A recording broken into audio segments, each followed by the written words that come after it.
ಎಲ್ಲರಿಗೂ ನಮಸ್ಕಾರ ಸ್ನೇಹಿತರೆ. Welcome back to Bheema classes. ತುಂಬ ದಿವಸ ಆಯಿತು ಕ್ಲಾಸ್ ಮಾಡಿ. ಇರಲಿ ಸ್ನೇಹಿತರೆ, ಕರ್ನಾಟಕ ರಾಜ್ಯ ಪೊಲೀಸ್ ಇಲಾಖೆಯಲ್ಲಿ ಮಾನ್ಯ ರಾಜ್ಯ ಗೃಹ ಸಚಿವರಾದ ಅರಗ ಜ್ಞಾನೇಂದ್ರರವರು ಪೊಲೀಸ್ ಕಾನ್ಸ್ಟೇಬಲ್ ಬಗ್ಗೆ 5,000 ಹುದ್ದೆಗಳಿಗೆ ನೋಟಿಫಿಕೇಷನ್ ಮಾಡ್ತೀವಂತ, ಹಾಗೂ 2,000 ಅಗ್ನಿಶಾಮಕ ದಳದಲ್ಲಿ ನೋಟಿಫಿಕೇಷನ್ ರಿಕ್ರೂಟ್ಮೆಂಟ್ ಮಾಡ್ತೀವಂತ ಸ್ಪಷ್ಟವಾದ ಮಾಹಿತಿಯನ್ನು ನೀಡಿದಾರಲ್ಲ. ಸೊ ಅದಕ್ಕೆ ನಾನು ಈ ವಿಡಿಯೋ ಮಾಡ್ತಿರೋದು. ಯಾರು ಸ್ಕಿಪ್ ಮಾಡದೆ ನೋಡಿ, ಹಾಗೆ ಈ ವಿಡಿಯೋ ಎಲ್ರಿಗೂ ಶೇರ್ ಮಾಡಿ, ಹಾಗೆ ಪ್ರತಿಯೊಬ್ಬರಿಗೂ ಇನ್ಫಾರ್ಮೇಷನ್ ಮುಟ್ಟಿಸ್ಬೇಕು ಅನ್ನೋದ್ರ ಬಗ್ಗೆ ತಲುಪಿಸ್ಬೇಕು ಎಲ್ರಿಗೂ. ನಮ್ಮ ಕರ್ನಾಟಕದಲ್ಲಿರುವಂಥ ಎಲ್ಲ ಯುವ ಸ್ಪರ್ಧಾರ್ಥಿಗಳಿಗೆ ಈ ವಿಡಿಯೋಸ್ ತಲುಪೋವರೆಗೂ, ಅಂದರೆ ಅವರಿಗೆ ಅಟ್ಲೀಸ್ಟ್ ಹೋಪ್ ಆದರೂ ಬರುತ್ತಾ, ಈ ಕ್ಲಾಸ್ ಆದರೂ ಕೇಳಿ. ನಾನು ಈ ಸಬ್ಜೆಕ್ಟ್ ಓದಬೇಕಲ್ಲ, ಸಿಲೆಬಸ್ ಹೀಗಿದೆ ಸರ್ ಈಗ ಹೇಳಿದಾರಲ್ಲ, ನಾನು ಓದಬೇಕು, ನನ್ನ ಡ್ಯೂಟಿ ಇದು, ಯಾವ ರೀತಿ ತಯಾರಿ ಮಾಡಬೇಕು, ಏನು ಕೇಳಿದ್ರೂ ಇಲ್ಲ ಅಂತ ಅನ್ನೋಂಗಿಲ್ಲ, ಆ ಥರ ಓದಿರಬೇಕು. A to Z ಇನ್ಫಾರ್ಮೇಷನ್ ಕೂಡ ನಾನು ಹೇಳ್ತೇನೆ. ಸ್ನೇಹಿತರೆ, ಏನೆಲ್ಲ ಓದಬೇಕು? ಹಿಸ್ಟ್ರಿ ಓದ್ಕೊಳ್ಳಿ, ಆಮೇಲೆ ಇಂಡಿಯನ್ ಕಾನ್ಸ್ಟಿಟ್ಯೂಷನ್, ಭಾರತ ಸಂವಿಧಾನ, ಸೈನ್ಸ್ ಓದಿ, ಎಕನಾಮಿಕ್ಸ್ ವೆರಿ ಇಂಪಾರ್ಟೆಂಟ್. ಕಂಪ್ಯೂಟರ್ ಕೇಳಿದ್ರು ಕೇಳಬಹುದು, ಹೇಳೋಕ್ಕಾಗಲ್ಲ, ಹಾಗಂತ ಲೇಜಿ ಮಾಡೋದು ಬೇಡ. ಸೊ ಮೆಂಟಲ್ ಎಬಿಲಿಟಿ, GK ಓದಿ, GK ಅಂತೂ ವೆರಿ ಇಂಪಾರ್ಟೆಂಟ್. ಹಾಗೆಯೇ ಕರೆಂಟ್ ಅಫೇರ್ಸ್, ಇದರ ಜೊತೆಗೆ 6ರಿಂದ 10ನೇ ತರಗತಿವರೆಗೆ ಸಮಾಜ ವಿಜ್ಞಾನ ಮತ್ತು ವಿಜ್ಞಾನ ಪುಸ್ತಕಗಳು. ಸ್ನೇಹಿತರೆ, ಇದರ ಜೊತೆಗೆ PUCಯಲ್ಲಿ ಬರುವಂಥ ಫಸ್ಟ್ PUC ಮತ್ತು ಸೆಕೆಂಡ್ PUCಯಲ್ಲಿ ಇದರಲ್ಲಿ ಇತಿಹಾಸ ಓದಿ, ರಾಜ್ಯಶಾಸ್ತ್ರ, history, political science, economics, geography and sociology, ಈ 5 ಸಬ್ಜೆಕ್ಟನ್ನು ಓದಿ. ವೆರಿ ಇಂಪಾರ್ಟೆಂಟ್ ಆಗಿರೋವಂಥದ್ದು ನಾನು ಹೇಳ್ತಾ ಇರೋದು, ಸುಮ್ಮನೆ ಹೇಳ್ತಾ ಇಲ್ಲ. ನಿಮ್ಮ ಟೈಮ್, ಈ ವಿಡಿಯೋ ನೋಡಿ ನಿಮ್ಮ ಟೈಮ್ ವೇಸ್ಟ್ ಮಾಡೋಕ್ಕೂ ನನಗಿಷ್ಟ ಇಲ್ಲ, ನಾನು ನನ್ನ ಟೈಮ್ ವೇಸ್ಟ್ ಮಾಡೋಕ್ಕೂ ನನಗಿಷ್ಟ ಇಲ್ಲ. ಸೊ ಹೇಳ್ತಿದ್ದೀನಿ ಅಂದರೆ ಸ್ವಲ್ಪ ಅದನ್ನು ಗಮನವಿಟ್ಟು ಕೇಳಿ, ಹಾಗೆ ಮಾಡಿ ಅಂತ ಹೇಳ್ತೀನಿ.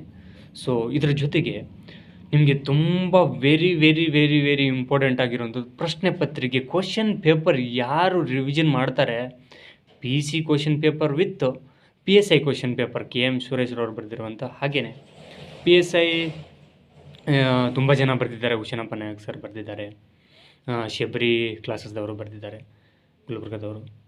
ಸೊ ಯಾವುದಾದ್ರೂ ಒಂದು ಪುಸ್ತಕ, ಅದರ ಸ್ಪಷ್ಟವಾದ ಇನ್ಫಾರ್ಮೇಷನ್ ಇರುವಂಥದ್ದು, ಒಂದು 4 ಆಪ್ಷನ್ಸ್ ಇದಾವಂದರೆ ಎಲ್ಲಕ್ಕೂ ಪ್ರತಿಯೊಂದಕ್ಕೂ ಎಕ್ಸ್ಪ್ಲೇನ್ ಇರಬೇಕು, ಅಂಥ ಪುಸ್ತಕವನ್ನು ತಗೊಂಡು ಓದ್ಕೊಳ್ಳಿ ಅಂತ ಹೇಳ್ತೇನೆ. ಕ್ವಶನ್ ಪೇಪರ್ ಯಾರು ರೆಫರ್ ಮಾಡಿದ್ದೀರಾ, 50% ಕ್ರ್ಯಾಕ್ ಆಗಿದ್ದೀರಾ ಅಂತ. ಆಲ್ಮೋಸ್ಟ್ ರಿಪೀಟ್ ಆಗಿರುತ್ತೆ. ಪೊಲೀಸ್ ಕಾನ್ಸ್ಟೇಬಲ್ ಅಂದರೆ ರಿಪೀಟು. ನೀವು ಓದೋದು ಏನು ಜಾಸ್ತಿ ಇಲ್ಲ, ಎಫರ್ಟ್ ಆಗೋದು 10 to 20 ಮಾರ್ಕ್ಸ್ ಅಷ್ಟರಲ್ಲೇ ನಿಮ್ಮದು ಮೆರಿಟಲ್ಲಿ ಹೆಸರು ಬರೋದು ಬಿಡೋದು ಅಂತ ಮಾಡೋದು. ಹಾಗಂತ ನಾನು ಹೇಳ್ತಾ ಇದ್ದೀನಿ, ಪದೇ ಹೇಳ್ತಾ ಇದ್ದೀನಿ, question paper is very important, revision is very important.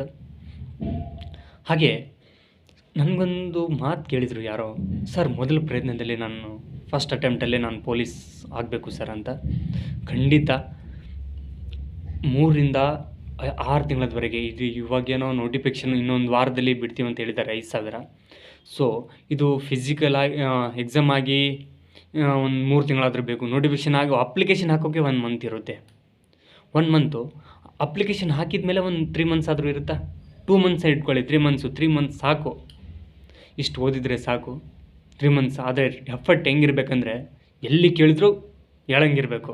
ನಿದ್ದೆಯಲ್ಲಿ ಎಬ್ಬಿಸಿದ್ರು ಕೂಡ 2 4 8 ಅಂತ ಹೇಳಂಗಿರಬೇಕು. ಓಕೆ, ಏನಿಲ್ಲ ಸ್ನೇಹಿತರೆ, ಒಳ್ಳೆ ಗುಡ್ ನ್ಯೂಸ್, ಇಯರ್ಲಿ ನೋಟಿಫಿಕೇಷನ್ ಆಗ್ತಾ ಇರುತ್ತೆ. ಸೊ ಅದಕ್ಕೆ ಇನ್ನೊಂದೇನು ಇಂಪಾರ್ಟೆಂಟ್ ಆಗಿರೋವಂಥದ್ದು ಸ್ನೇಹಿತರೆ, ಪೊಲೀಸ್ ಕಾನ್ಸ್ಟೇಬಲ್ ಬಗ್ಗೆ ಏನೆಲ್ಲ ಅರ್ಹತೆಗಳು ಬೇಕು, ಎಷ್ಟು ವಯೋಮಿತಿ ಬೇಕು ಅದಕ್ಕೆ, ಮತ್ತು ನೇಮಕಾತಿ ವಿಧಾನಗಳು ಹೇಗೆ, ಸ್ಪರ್ಧಾತ್ಮಕ ಪರೀಕ್ಷೆ ಯಾವ ರೀತಿ ಇರುತ್ತೆ ಅಂತ ಆಲ್ರೆಡಿ ಹೇಳಿದ್ದೀನಿ.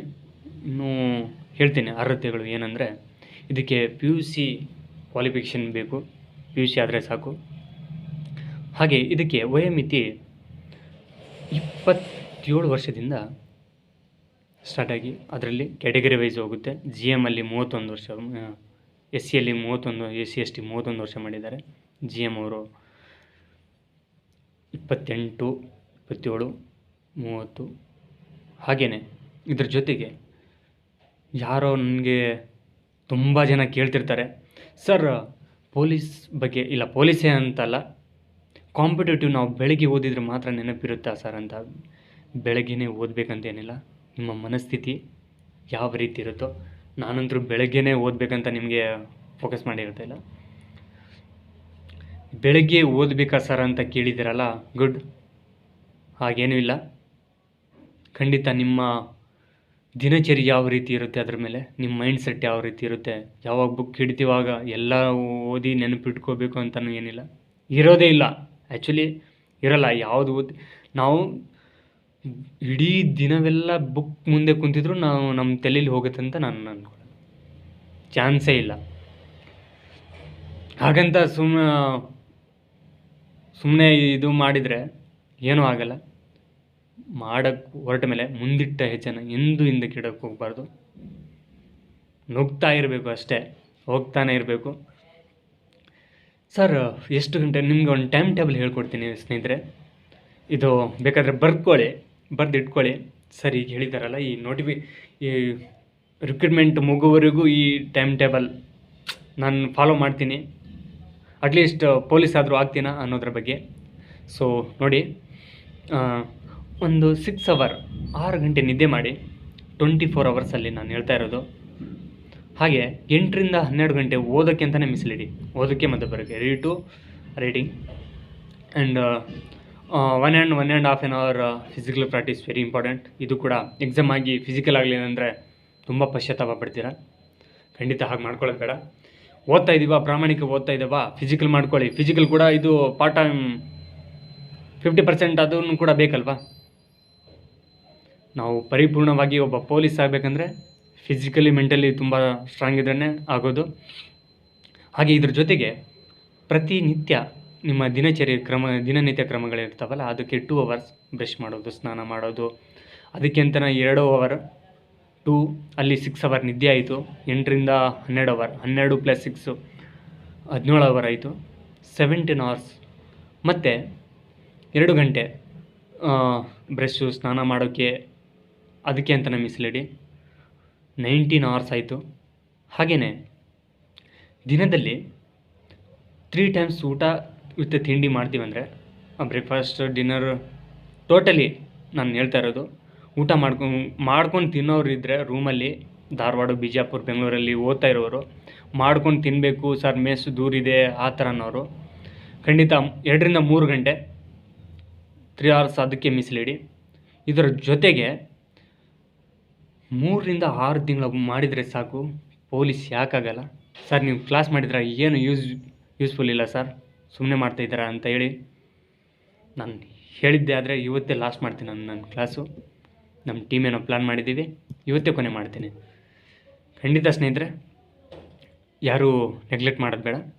ಏನೋ 5,000, ಹಾಗೆಯೇ 5,000 ನೋಟಿಫಿಕೇಷನ್ ಆಗುತ್ತೆ ಅಂತ ಏನೋ ಸ್ಪಷ್ಟವಾದ ಇನ್ಫಾರ್ಮೇಷನ್ ನೀಡಿದ್ದಾರಲ್ಲ ನಮ್ಮ ಮಾನ್ಯ ಗೃಹ ಸಚಿವರು. ಮಾಡ್ತಾರೆ, ಇಯರ್ಲಿ ಆಗುತ್ತೆ. ಹಾಗಂತ ಇವತ್ತಿಂದನೇ, ಈಗಿಂದನೇ ಸ್ಟಾರ್ಟ್ ಮಾಡ್ತಾ ಇರಬೇಕು.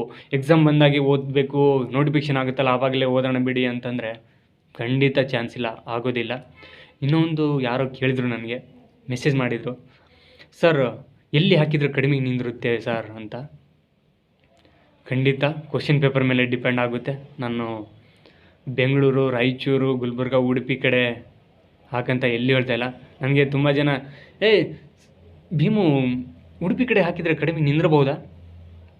ಹೇಳೋಕ್ಕಾಗಲ್ಲ, ಕಾಂಪಿಟೇಷನ್ ಹೇಗಿರುತ್ತೋ. ಯಾಕಂದರೆ ಉಡುಪಿ ಕಡೆ ಆಗುತ್ತೆ, ಕಾಂಪಿಟೇಷನ್ ಇಲ್ಲ ಅಂತ ಹೇಳಲ್ಲ. ಕಾಂಪಿಟೇಷನ್ ಎಲ್ಲ ಕಡೆ ಇದೆ. ಈ ಒಂದು ವರ್ಷ ಗ್ಯಾಪ್ ಆದರೆ ಸಾಕು, ಇನ್ನೂ ಬರ್ತಾನೆ ಇರ್ತಾರೆ. ಲಕ್ಷ ಜನ ಬರ್ತಾಯಿದ್ದಾರೆ, ಸ್ಪರ್ಧಾರ್ಥಿಗಳು ಬರ್ತಾ ಇರ್ತಾರೆ. ಕಾಂಪಿಟೇಷನ್ ಇದೆ, ತುಂಬ ಸೀರಿಯಸ್ ಆಗಿ ಓದಿ. ಎಲ್ಲಿ ಕಡಿಮೆ ಅಂತ ಅಡ್ಜಸ್ಟ್ ಮಾಡೋಕ್ಕಾಗಲ್ಲ.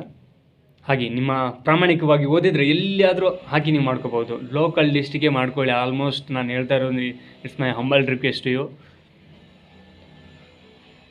ಲೋಕಲ್ ಆದರೆ ಒಂದು ಗತ್ತೆ ಇರುತ್ತೆ, ಏನೋ ನಮ್ಮ ಮನೆ ಮಗ ಇಲ್ಲೇ ಬರ್ತಾಯಿದ್ದಾನೆ, ಇಲ್ಲೇ ಜಾಬ್ ಮಾಡ್ತಿದ್ದಾನೆ. ನಾವು ಹುಟ್ಟಿರೋ ನೆಲದಲ್ಲಿ ಜಾಬ್ ಮಾಡಬೇಕಂದ್ರೆ ಪುಣ್ಯ ಮಾಡಿರಬೇಕು. ಹಾಗಂತ ಕೆಲವೊಬ್ಬರು ಜಾಬ್ ಆಗದೇ ಇರೋರು ಅವ್ರು ನೋಡಿದರೆ ನಾವು ಎಲ್ಲಾದರೂ ಒಂದು ಸಿಕ್ಕರೆ ಸಾಕು ಅಂತೀವಿ.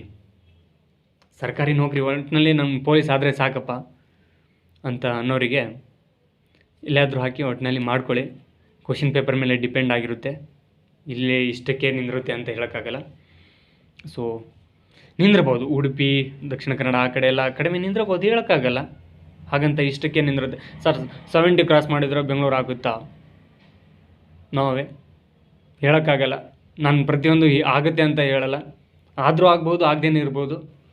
ಸೊ ದಯವಿಟ್ಟು ಲೋಕಲ್ ಡಿಸ್ಟಿಕ್ ಜಾಸ್ತಿ ಸ್ವಲ್ಪ ಫೋಕಸ್ ಮಾಡಿ. ಮನೆ ಸ್ವಲ್ಪ ತಿಂಗಳ ಮನೆ ಬಿಟ್ಟರು ಪರವಾಗಿಲ್ಲ, ಮನೆ ಇದ್ದೇ ಇರುತ್ತೆ, ಅಪ್ಪ ಅಮ್ಮ ಇದ್ದೇ ಇರ್ತಾರೆ, ಅಣ್ಣ ತಮ್ಮ ಅಕ್ಕ ತಂಗಿ ಎಲ್ಲರೂ ಇರ್ತಾರೆ, ನಮ್ಮ ಫ್ಯಾಮಿಲೀಸೆಲ್ಲ ನೆಂಟರೆಲ್ಲ ಇರ್ತಾರೆ.